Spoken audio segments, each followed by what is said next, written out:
오늘 슈룹 13화는 고개를 갸우뚱하게 하는 장면이 있어서 그 부분부터 얘기해야겠습니다. 우선 이전 영상에서 다뤘듯이 권희관이 패비 윤씨의 아들이라는 것은 확실해졌습니다. 1화에 나왔던 이 아들은 역시 바꿔치기한 가짜 아들이 맞았네요. 반면에 오늘 많은 분들이 생각하고 있는 의성군의 친부가 권희관일 것이라는 추측에는 혼돈을 주는 장면이 나왔죠. 바로 이 장면입니다. 이미 패비가 되고 궁 밖에서 지내는 패비 윤씨와 하나 남은 아들 영원대군 이익현의 어린 시절 모습이 나왔었죠. 헌데 이 시점에서 이익현의 나이가 이렇게 어리다면 당연히 권희관은 의성군의 친부가 될 수 없습니다. 의성군의 나이는 모든 형제들을 통틀어 가장 나이가 많은 첫째이고 이호가 왕세자가 되었음에도 중전 자리를 지키고 있던 패비 윤씨의 모습이 나왔었는데 이후 궁 밖으로 쫓겨난 시점에서 영원대군 이익현이 이렇게 어리다면 당연히 이 어린 나이에 황수건과 아이를 가질 수는 없었겠죠. 즉 의성군의 친부는 권희관이 아니게 됩니다. 혹시라도 만약 권희관이 의성군의 친부로 나오게 된다면 이는 앞에서 사용했던 장면이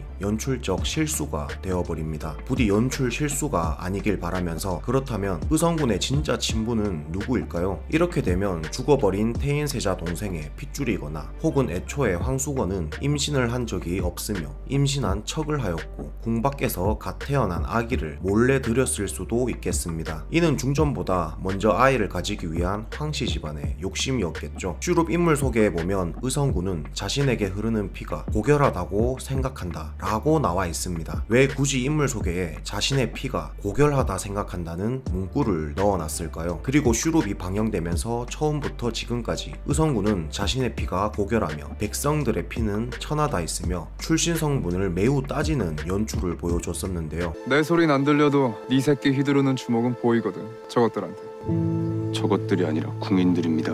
뭐 다 아래 것들인데 뭐라 부르던 뭔 상관? 심지어 같은 왕자인 보건군에게마저도 출신이 더럽다고 했었죠. 저는 이러한 연출과 인물 소개에 적혀있는 저 문구 한 줄이 바로 의성군에게 최악의 벌을 내리기 위한 작가님의 의도된 연출이 아닐까 싶습니다. 자신의 피가 고결하다고 믿고 있는 의성군이 만약 자신이 천하다고 생각한 천민의 핏줄이며 궁 밖에서 데려온 아들이라면 의성군이 받을 충격은 그 어떠한 처벌보다도 아프고 괴로울 것입니다. 자신의 프라이드라고 생각했던 출신 성분이 모두 무너져 내리면서 존재 자체가 부정당하는 것이니까요. 그리고 이를 보게 될 시청자들 입장에서도 통쾌한 한방이 될 수 있겠습니다. 허나 만약 정말로 의성군이 궁 밖에서 몰래 들여온 아기였다면 그 과정 중 황수건이 임신한 척을 하며 철저히 대비와 왕을 속이는 장면이 나와야 시청자들 역시 납득할 수 있을 것 같네요. 혹은 황수건이 낳은 아이가 원래는 딸이었으나 남자아이로 바꿨다는 스토리로 전개될 수도 있겠습니다. 뭐 어디까지나 뇌피셜입니다. 자, 다음은 예고편 분석인데요. 데뷔가 또 한 번 세자를 끌어내리려고 소문을 만드는 것 같죠. 우선 오늘 데뷔가 자신의 편이라고 생각하는 청아를 합방하지 않았다 하여 혼내는 장면을 보고 왜 같은 편이라 생각하면서 혼을 내지? 라고 생각하신 분들 많을 것 같습니다. 허나 이는 오늘 예고편에서 나온 이 멘트를 보면 짐작이 갑니다. 생산 능력이 없다는 소문까지 돌고 있습니다. 생산 능력이 없다는 소문, 이는 청아를 두고 하는 말이 아니라 세자를 두고 떠도는 소문일 것입니다. 아시다시피 이 소문은 분명 데뷔가 퍼뜨렸을 소문인데 만약 청아가 생산 능력이 없다는 소문이 나면 세자빈만 바꾸면 될 뿐 왕세자에게는 아무런 피해가 가지 않습니다. 허나 데뷔는 세자를 끌어내리고 싶어하는 인물이죠. 따라서 데뷔는 세자가 생산 능력이 없다고 소문을 퍼뜨리는 것 같습니다. 왕세자의 자리는 얼른 후사를 보는 게 국본의 의무이죠. 이러한 의무를 지킬 수 없는 왕세자라면 데뷔와 대신들이 힘을 합쳐 성남을 세자 자리에서 끌어내릴 수 있는 명분이 생기는 것입니다. 결정적으로 예고편에서 중전이 소리친 이 멘트, 뭐라? 화자? 여기서 화자는 생식기간이 불완전한 남자를 뜻한다고 합니다. 이제 세자와 청아 그리고 중전이 해야 할 일은 어서 빨리 합궁을 하여 아이를 만드는 일이겠네요. 오늘 청아가 중전에게 국모는 국본이 의무를 다할 수 있게 가르쳐야 하는 책임이 있다고 했으니 보통의 부모라면 침실의 일까지 가르칠 필요는 없겠지만 중전마마께서는 국모시니 국본이 의무를 다하도록 가르치셔야 할 책임이 있지 않겠습니까?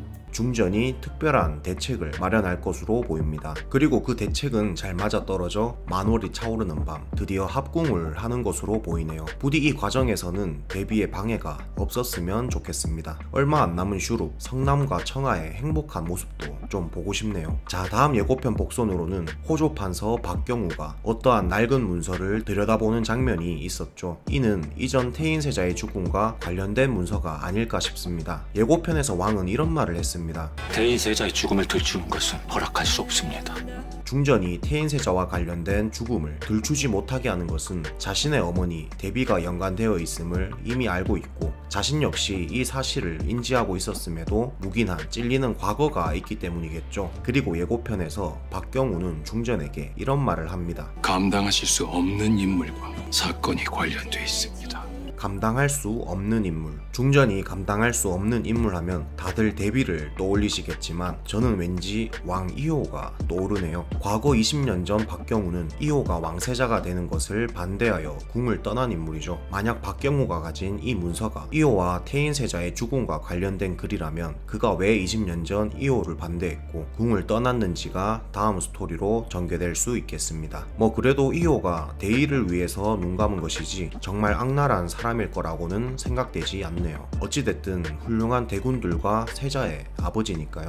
혹은 만약 여기가 자신의 방이 아닌 영의정 황원영의 집이라면 이전에 의성군이 보낸 자신이 양인을 죽였다는 편지를 박경우가 발견한 것일 수도 있겠습니다. 서암덕을 회유하기 위해 양민을 살해했습니다. 아무래도 의성군의 죄를 고발할 서암덕이 죽어버렸으니 남은 증자는 그때 당시 자신의 죄를 고한 편지밖에 남아있지 않으니까요. 뭐 이외에도 오늘 슈룹 13화에서 눈에 밟힌 장면은 개성대군이 무한대군의 딸을 굉장히 예뻐했던 장면입니다. 여동생이 없어 섭섭했다는 개성대군. 여동생이 없어서 내내 서운했는데 너무 좋습니다. 이는 자신의 취미와 가치관을 공감해줄 남매의 관계가 필요했었던 것 같죠. 아라는 커가면서 예술가적 기질이 뛰어나고 여성의 마음을 잘 공감해줄 개성대군이 옆에서 잘 챙겨줄 것 같습니다. 자, 끝으로 예고편에서 중전이 세자를 독살한 독을 드디어 찾아낸 것 같은데요. 이거다.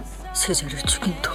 앞으로의 전개가 휘몰아칠 것으로 예상이 되는데 지금까지 다뤄지지 않은 복선들은 화상을 입은 궁녀의 정체와 과거 성남대군의 호기심으로 인해 사라졌었던 김내관의 실종입니다. 어렸을 때 따랐다는 김내관 역시 성남에게는 소중한 사람이니 부디 살아서 다시 궁에서 볼 수 있었으면 좋겠네요. 이상 오늘 슈룹 13화 리뷰 영상은 여기까지고요. 저는 내일 슈룹 14화 리뷰 영상으로 돌아오겠습니다. 오늘 저의 영상이 재밌으셨다면 좋겠네요. 좋아요와 구독은 저에게 정말 큰 힘이 됩니다.